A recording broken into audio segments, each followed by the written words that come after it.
Doctor Jayaprakash കൂടി നമ്മൾക്കൊപ്പമുണ്ട്. കാരണം ഈ സംഭവവുമായി ബന്ധപ്പെട്ട് നിങ്ങൾ രണ്ടുപേരും പറയുന്നത് വളരെ പ്രധാനപ്പെട്ടതാണ്. അങ്ങേയറ്റം നിർഭാഗ്യകരമായൊരു സംഭവമാണ്.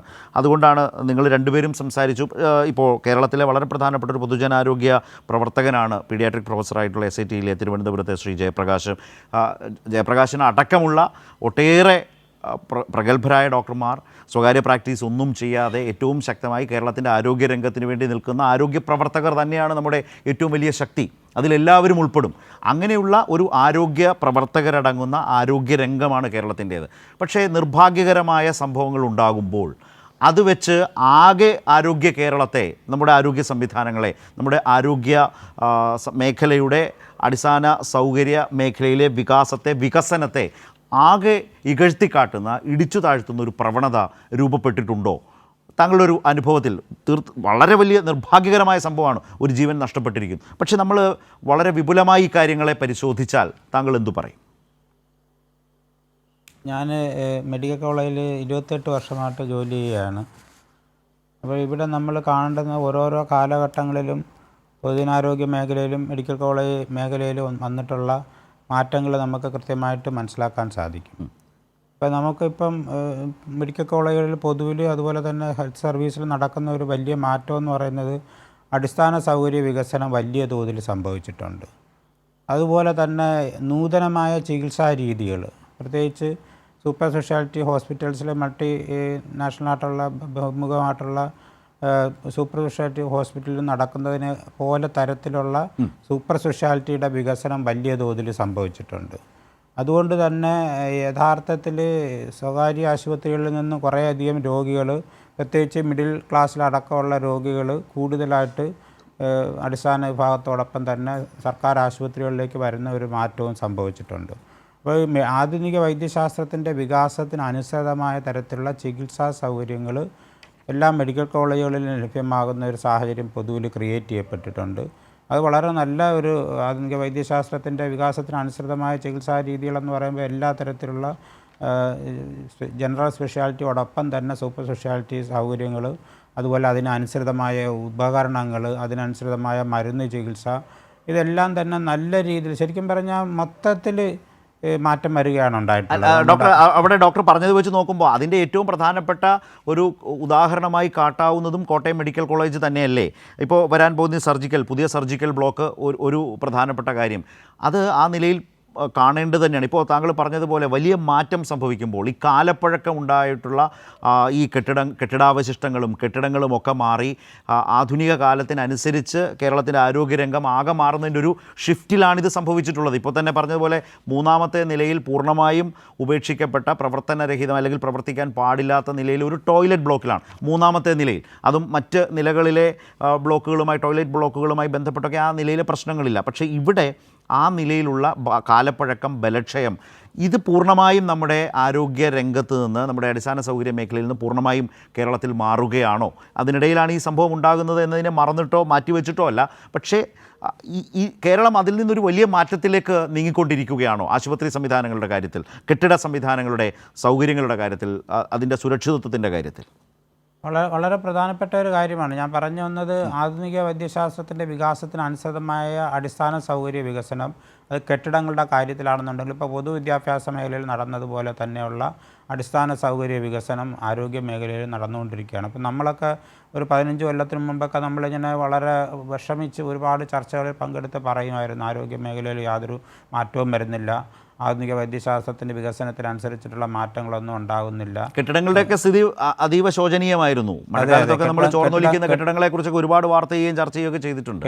നിലത്ത് കിടക്കുന്ന രോഗികളും ഒക്കെ. അതെ, കെട്ടിടങ്ങൾ, അതുപോലെ തന്നെ ആധുനിക ആധുനികമായ ഉപകരണങ്ങളെന്ന് പറയുമ്പോൾ ശരിക്കും പറഞ്ഞാൽ എല്ലാ തരത്തിലുള്ള മെഡിക്കൽ സയൻസിൽ വികാസത്തിൻ്റെ പാതയിൽ നിൽക്കുമ്പം ആധുനിക വൈദ്യശാസ്ത്രത്തിൽ നിഷ്കർഷിക്കുന്ന എല്ലാ തരത്തിലുള്ള ചികിത്സാ രീതികളും നമ്മുടെ മെഡിക്കൽ കോളേജുകളിലും അതുപോലെ തന്നെ ഏറെയും കുറഞ്ഞ് ഹെൽത്ത് സർവീസിലുള്ള ആശുപത്രികളിലും ഉണ്ടാകുന്നുള്ളതാണ് ഏറ്റവും പ്രധാനപ്പെട്ട ഒരു കാര്യം. ഇപ്പോൾ ഈ കോട്ടയത്ത് സംഭവിച്ചിട്ടുള്ളത്, അവിടെ ഇപ്പം ശ്രീ അനിൽകുമാർ പറഞ്ഞതുപോലെ അവിടെ ഇതിൻ്റെ പ്രോസസ്സിലാണ്, ട്രാൻസിഷൻ പ്രോസസ്സിൽ നടന്നുകൊണ്ടിരിക്കുകയാണ്. പുതിയ കെട്ടിടത്തിലേക്ക് മാറ്റുന്നു. 8 നില കെട്ടിടം അവിടെ ഉണ്ടായി.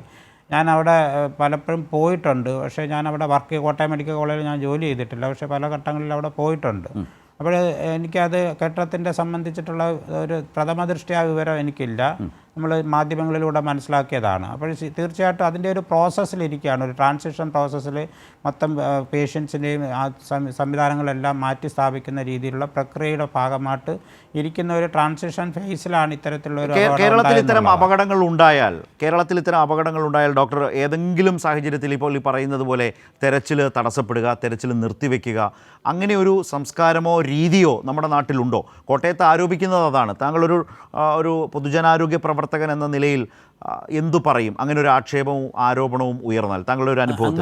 അങ്ങനെ ആക്ഷേപം ഉയരുന്നതിനകത്ത് അർത്ഥമില്ല എന്നുള്ളതാണ്. അത് യഥാർത്ഥത്തിൽ നമ്മൾ ഏറ്റവും അവസാനം വരെയുള്ള സെർച്ചിങ് നടത്തി ആരെങ്കിലും അതിൽ പെട്ടിട്ടുണ്ടോ, അറിയപ്പെടാതെ പെട്ടിട്ടുണ്ടോ എന്നടക്കമുള്ള സെർച്ചിങ് നടത്തി പരിശോധന നടത്തി കണ്ടെത്തുന്ന രീതിയാണ് പൊതുവിൽ ഈ പറഞ്ഞ ഡിസാസ്റ്റർ മാനേജ്മെൻറ്റ്, ദുരന്ത നിവാരണത്തിൻ്റെ പ്രത്യേകമായിട്ടുള്ള സേനയുടെയും പ്രവർത്തകരുടെയും സ്വഭാവ രീതി.